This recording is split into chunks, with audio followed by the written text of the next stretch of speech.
महाराज श्री राम रतन के दरबार में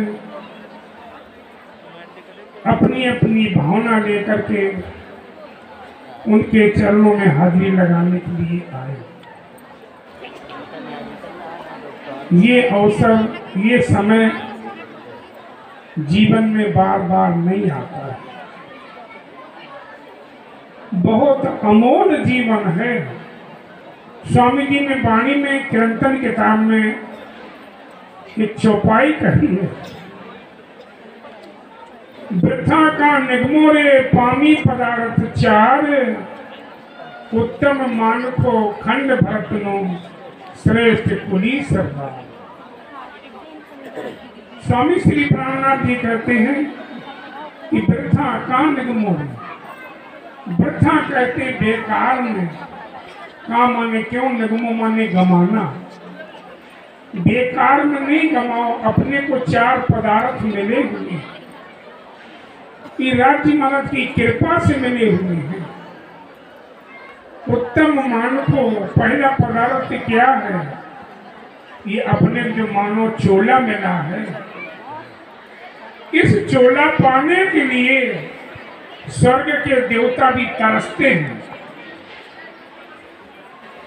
वो स्वर्ग में देवता बन के बैठे, लेकिन उनको ये तन मिलने के लिए वो तरसते हैं कि मुझे एक बार मनुष्य जीवन मिल जाए तो मैं भजन भक्ति करके स्वर्ग से और आगे बढ़ जाऊं।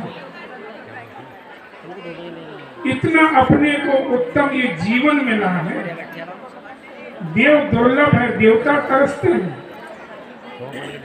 और हम इस जीवन को खाने पीने में, लड़ाई झगड़े में, ऐसा आराम में सारा का सारा जीवन बिता देते हैं। कितना अमोल जीवन ये है। मेरे भाइयों, मेरी बहनों, माताओं, ये जीवन नहीं होता कि अपना अच्छा खा लिया, अच्छा पहन लिया, अपने बच्चे पाल लिए, मकान बना लिया, कोई बड़ी बात नहीं। ये तो पशु पक्षी भी करते हैं। आहार निद्रा भय मैथुनंचा समान में तद पुष्पी नारायण धर्मो ही तेषाम अर्थो विशेषो धर्मेण ही न च पशु समान। अरे मनुष्य और पशु में चार चीजें बराबर हैं, कोई अंतर नहीं। मनुष्य भी पेट भरता है, पशु भी पेट भरता है। मनुष्य भी सोता है, पशु भी सोता है। मनुष्य मरने से डरता है, पशु भी मरने से डरता है।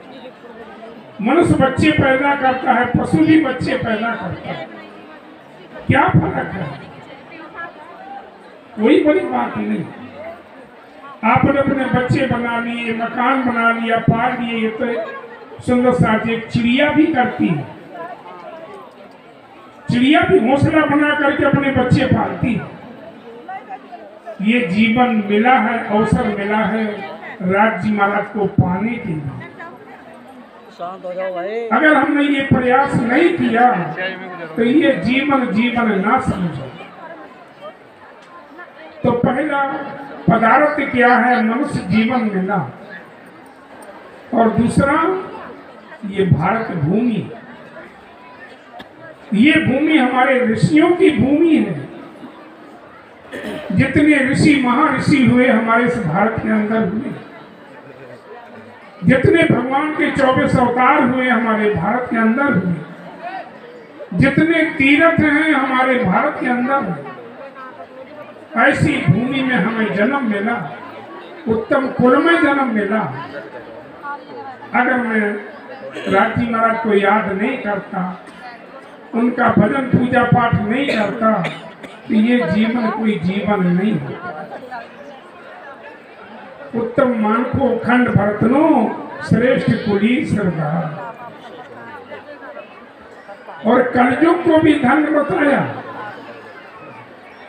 जबकि कलयुग में कितने अत्याचार होते हैं, पाप होते हैं, लड़ाई झगड़े होते हैं, लेकिन फिर भी कलयुग को श्रेष्ठ बताया। कलौर धन्यो कलौर धन्यो कलौर धन्यो महेश।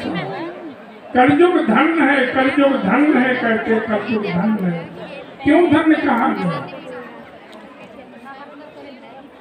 इसमें ब्रह्म ज्ञान आया, ब्रह्म वाणी आई, इसलिए इसको धन्य कहा गया। इसमें ब्रह्म वाणी आई, ब्रह्म ज्ञान आया,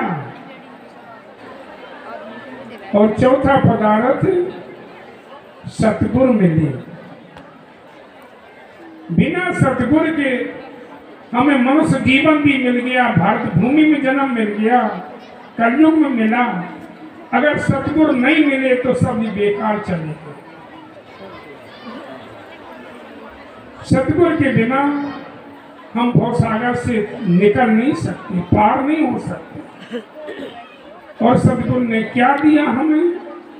वो अनादि अक्षरातीत श्री कृष्ण की भक्ति। इसलिए कलयुग का इतना बड़ा महत्व है। इस कलयुग में ब्रह्म मुनि आए, ब्रह्म ज्ञान आया, ब्रह्म ऋषि बहुत आए, पर ब्रह्म मुनि कभी नहीं आए थे। स्वामी जी बीतक साहब में कहते हैं, जब हरिद्वार में कुंभ का मेला था, जितने संप्रदाय वाले थे सबने अपनी अपनी संप्रदाय सुनाई। उन्होंने सबने मिलकर के स्वामी जी से कहा कि स्वामी, जिस प्रकार से हमने अपनी संप्रदाय की विधि बताई सबने, आप भी अपनी वैसी हमें बताओ, समझाओ। आपका संप्रदाय नया है। स्वामी जी ने एक ही श्लोक में सबका मुंह बंद कर दिया था। स्वामी जी ने कहा था, कहीं व्यास हरवंश में देखो संत विचार, जन्मे जय राजा प्रति सुनो ब्रूद तज सार। स्वामी जी ने कहा था, हे संतो सुनो, व्यास जी ने हरवंश पुराण में कहा हुआ है, जन्मे जय राजा, राजा परीक्षित के लड़का का नाम था। उसको व्यास जी समझा रहे हैं कि राजन, ब्रह्म मुनि ब्रह्म धाम से ब्रह्म ज्ञान लेकर के कलयुग में आएंगे। उन्होंने श्लोक कहा, अभा बिनो भविष्यन्ति मुनियो ब्रह्म रूपणा, उत्पन्नाय कृतगे प्रधान पुरुषा आश्रया, कथा योग्यंतान सर्वान पूजे शांति मानवा, यस पूजा प्रभावेण जीव सृष्टि उदाहरण। हे राजन, भविष्य में ब्रह्म मुनि आएंगे ब्रह्म ज्ञान लेकर के। तो जन्मेजय राजा ने कहा कि महाराज जी, हमें कैसे पता चलेगा कि कौन ब्रह्म मुनि है? उनकी हमें कोई पहचान तो बताओ, और कब आएंगे? उन्होंने कहा, अभी नहीं, भविष्य में आएंगे। उत्पन्नाय कृतगे, कलयुग में आकर के प्रकट होंगे, पर उनकी पहचान ये होगी, प्रधान पुरुषा आश्रया। एक पार ब्रह्म जो प्रधान पुरुष है उसकी भक्ति करेंगे, उसके अलावा और किसी देवी देवता की पूजन नहीं करेंगे। उनकी ये पहचान हो, और उनकी पूजा के प्रताप से माया के जीवों का वो उद्धार करना। ऐसे सुंदर साथ जी, ये हमारे सुंदर साथ परम धाम की परमात्माएं इस संसार में आई, और आकर के अपने राज्य महाराज को प्रेम में चिंतन में डूबी रहती है। उनकी पहचान यही है कि एक राज्य महाराज के अलावा और किसी को नहीं पूजते, सब जहान को करे तरक, एक पकड़े जो साहिब हक। एक राज्य महाराज की भक्ति करते हैं और कुछ नहीं चाहते हैं, दुनिया का धन कभी नहीं मांगते, वो राज्य का दर्शन मांगते हैं। पर और लोग क्या करते, भगवान के मंदिर में जाते लोग देखा होगा, वहां खड़े हो जाते हाथ जोड़ करके, और क्या कहते हैं, सुख संपत्ति घर आवे, कष्ट मिटे तन का, ओम जय जगदीश हरि। परमात्मा के सामने हाथ जोड़ करके क्या मांगते हैं? सुख संपत्ति। लेकिन जो राज्य की लाडली होती है वो स्वामी जी कहते सुख दुनिया मुर्दार का, एक थूक नकारे हरफ। दुनिया की एक चीज भी राज्य से नहीं मांगती, उनकी ये पहचान होती है। तो सुंदर साथी, अपने एक राज्य महाराज के चरण को पकड़ के बैठ जाओ, सब कुछ मिलेगा। मैं एक छोटा सा दृष्टांत सुना करके फिर मैं विराम लूंगा। कई बार मैंने पहले भी सुनाया होगा। एक बकरी थी, बकरी जंगल में घास चुगने चली गई और हरी हरी घास मिलती गई, बकरी और आगे बढ़ती नहीं, खाती रही, चलती चली गई। अब अंधेरा हो गया, शाम हो गई। जब अंधेरा रात हो गई, जंगल में चली गई बकरी ने सोचा कि आज नहीं बचूंगा, क्योंकि हमारे सारे गाहक होते हैं। 2 पैर वाले भी गाहक हैं, 4 पैर वाले भी गाहक हमारे होते हैं। अब बकरी सोचे क्या करूं, जंगल बहुत दूर तक चली गई। अब हो गई रात, वहां से शेर निकला हुआ था। शेर निकला था रास्ते से, बकरी वहीं बैठ गई कि देखा जाएगा जो होगा। अब रात हो गई तो भेड़िया निकले, जानवर निकले शिकार के लिए। उन्होंने देखा अरे शिकार तो बड़ी जल्दी मिल गई, नहीं बैठी हुई।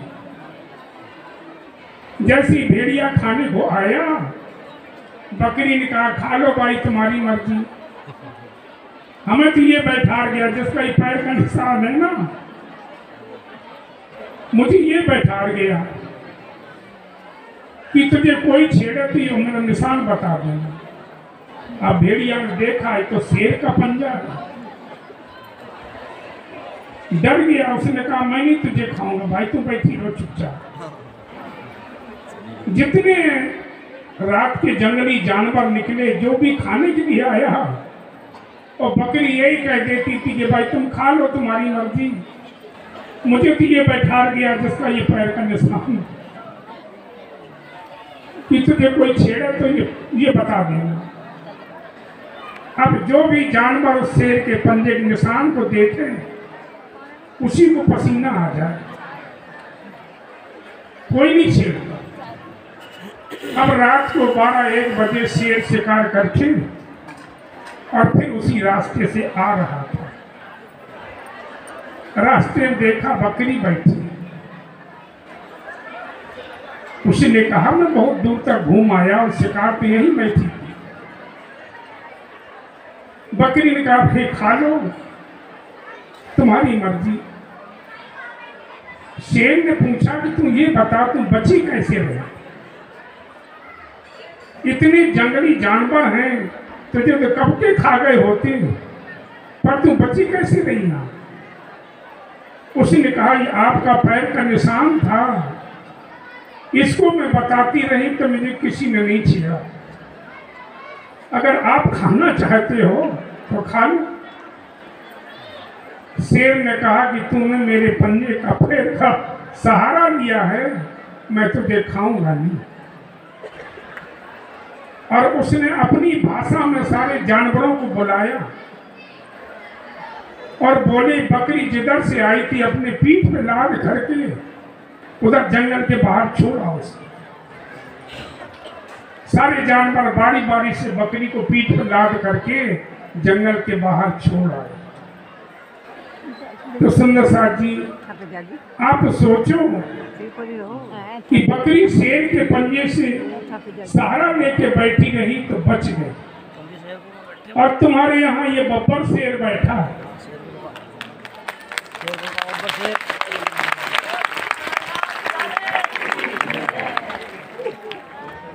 ये शेरपुर वाला बब्बर शेर बैठा है। मैं दावे से कहता हूं कि इसके चरणों का सहारा ले लोगे ना, तुम्हारा कोई बाल बांका नहीं कर सकता।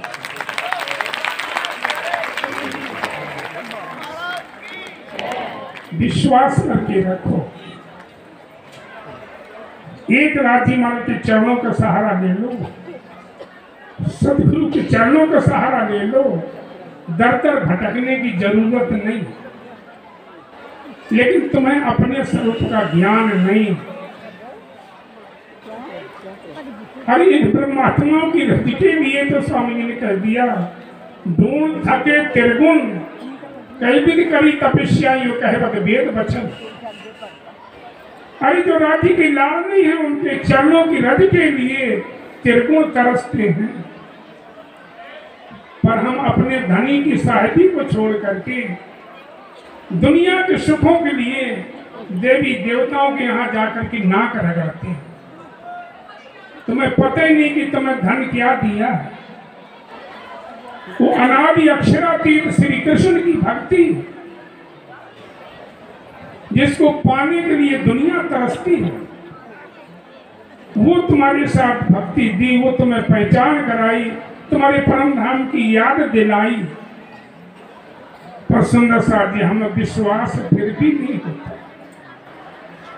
आप निश्चय करके मानो कि अगर सदगुरु से संबंध नहीं होता तो आज रात को सारी रात यहाँ बैठते नहीं। वही खींच रहे अपना समझ करके। पर मैंने कल भी चर्चा में कहा था कि जो अंदर शैतान बैठा हुआ है ना, ये हमें सही रास्ता पर चलने नहीं देता। स्वामी जी कहते कुकरम कसाब काम कराबिया, पलीस अबलीस अम्माहे बेसार। हे धनी, हम ऐसे कर्म करते जो हमें नहीं करने चाहिए, पर क्या करूं? पलीत अबलीस अम्माहे बेसार। नापाक पलीत जो मन है, ये हमारी आत्मा के साथ जोड़ दिया है, ये हमें आपकी तरफ जाने नहीं देता। दुनिया के विषयों की तरफ खींचता, संसार की तरफ खींचता, आपके चरणों का ध्यान नहीं करने देता। तब फिर भी कृपा करके सुंदर साथ जी, सदगुरु महाराज ने अपना वो धन दिया है। कोई कुछ भी कहे, तुम बदलना नहीं। अनादि अक्षरातीत श्री कृष्ण की भक्ति सबसे श्रेष्ठ है। स्वामी जी ने, मैं कई बार सुनाया सुंदर साहब को, स्वामी जी ने कयामत नामा के अंदर जो 2 प्रकरण लास्ट के पढ़े जाते हैं, उनमें एक चौपाई आती है, ये 5 नेक अमल जो करे सो भिष्टि फुरमान से न डरे, और झूठा काम बदफैली करे सो दोजक की आग में पड़ जाए। ये 5 नेक अमल जो करे, 5 लीलाओं की जो अमल करेगा, भुज की लीला, रास की लीला, मोहम्मद का ज्ञान, सदगुरु देवचंद जी महाराज की ज्ञान, और स्वामी श्री प्राणनाथ जी का, ये 5 नेक अमल जो करे, 5 लीलाओं को, नेक माने अच्छी अमल जो करेगा, अपने जीवन में उतारेगा, सो भिष्टि फुरमान से न करे। भिष्ट कहते हैं परम धाम को। वहां से जो राजी महाराज ने वाणी में कहा हुआ है, उससे पीछे नहीं हटेगा। और जो उनको 5 लीलाओं को नहीं मानता है, स्वामी कहते सो दोजक की आग में पड़ेगा। वाणी कहती, हम नहीं कहते सुंदर साथ, हम तो बता रहे हैं आपको। इसलिए एक श्री कृष्ण परमात्मा अक्षरातीत की भक्ति सबसे श्रेष्ठ है। कोई कुछ कहता रहे, कहने दो, लेकिन अपने को दृढ़ विश्वास रहना चाहिए कि वो ज्ञान, वो भक्ति कहाँ की बताई। ये भी नहीं कह दिया भाई श्री कृष्ण तो नित्य वृंदावन में है, गौलोक धाम में भी हैं, विष्णु भगवान श्री कृष्ण का अवतार होता हुआ है, लेकिन उन्होंने स्पष्ट कर दिया कि निज नाम श्री कृष्ण जी अनादि अक्षरातीत, अनादि जिसका आद नहीं, अंत नहीं, मध्य नहीं, वो अक्षरातीत श्री कृष्ण हमारा प्रीतम है। उसकी सुंदर साथ जी दृढ़ विश्वास से हम भक्ति करेंगे, उसके चरण पकड़ेंगे तो सदगुरु महाराज जरूर ही धनी से मिलाप कराएंगे। इन्हीं शब्दों के साथ मैं अपने वक्तव्य को विराम दूंगा, क्योंकि मैं शायद है मुझे यहाँ 32 साल हो गए शेरपुर में रहते हुए, और महाराज जी के चरणों में स्टेज पे आग बैठा हूँ, कभी नहीं देखा होगा किसी ने। मुझे तो सतगुरु की सेवा में आनंद आता है, स्टेज पर नहीं। मैं पहली बार बैठा, इसलिए जी इन्हीं शब्दों के साथ सभी के चरणों में प्रणाम करता हूँ। प्रणाम।